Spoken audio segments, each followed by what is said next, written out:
நம் எண்ணங்கள் தான் நம் வாழ்க்கையை தீர்மானிக்குதுன்னு சொல்லுவாங்க. அதே மாதிரி நம்ம நல்லது நினச்சா நமக்கு நல்லது நடக்கும், கெட்டது நினச்சா நமக்கு கெட்டது தான் நடக்கும்னு பல பேர் பல இடத்துல சொல்லி கேள்விப்பட்டிருப்போம். ஆனால் நம்ம லைஃப்பில் சந்தோஷத்துக்கு மாறான விஷயம் நடந்துட்டா அதை நினச்சி வருத்தப்படாமலும் ஓவர் திங்க் பண்ணாமலும் நம்மளால் இருக்கவே முடியறதில்லை. நீங்கள் உங்கள் லைஃப்பில் நடந்ததை நினச்சிக்கிட்டு அல்லது இனி நடக்க போகிறத பற்றி நினச்சி ஓவர் திங்கிங் பண்ணிட்டு இருக்கீங்க அப்படின்னா இந்த வீடியோ உங்களுக்காகத்தான். வாங்க அந்த ஓவர் திங்க் பண்ணுறதை கில் பண்ணுற 3 வழிகள் என்னென்னு பார்ப்போம். முதலாவது விஷயம் என்னென்னா, அடுத்தவங்க சொல்கிறத நினச்சி ஓவர் திங்கிங் பண்ணுறது.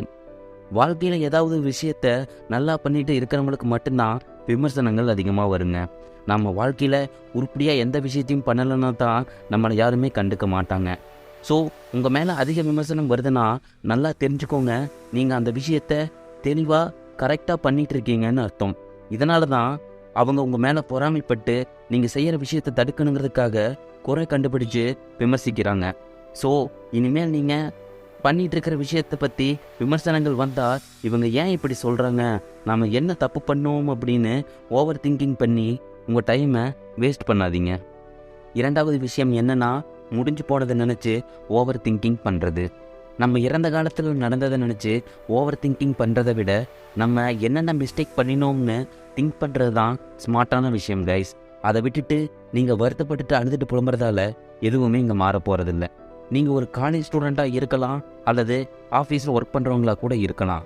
முடிஞ்சு போன எக்ஸாம் ரிசல்ட்ஸை நினச்சி வருத்தப்படுறதோ அல்லது ஆஃபீஸில் நடந்த பேடான சுச்சுவேஷன் நினச்சி ஃபீல் பண்ணிட்டு இருக்காமல் அடுத்து நீங்கள் பண்ண போகிற விஷயத்த சிறப்பாக பண்ண கவனம் செலுத்துங்க. அடுத்து மூன்றாவது விஷயம் என்னென்னா, இன்கேஸ் உங்களுக்கு ஒரு பேடான மூமெண்ட் நடக்குது அப்படின்னா அதை பற்றி நீங்கள் 5 நிமிஷத்துக்கு மேலே திங்க் பண்ணி ஃபீல் பண்ண மாட்டேன்னு உங்களுக்கு நீங்களே ஆர்டர் போட்டுக்கிறது.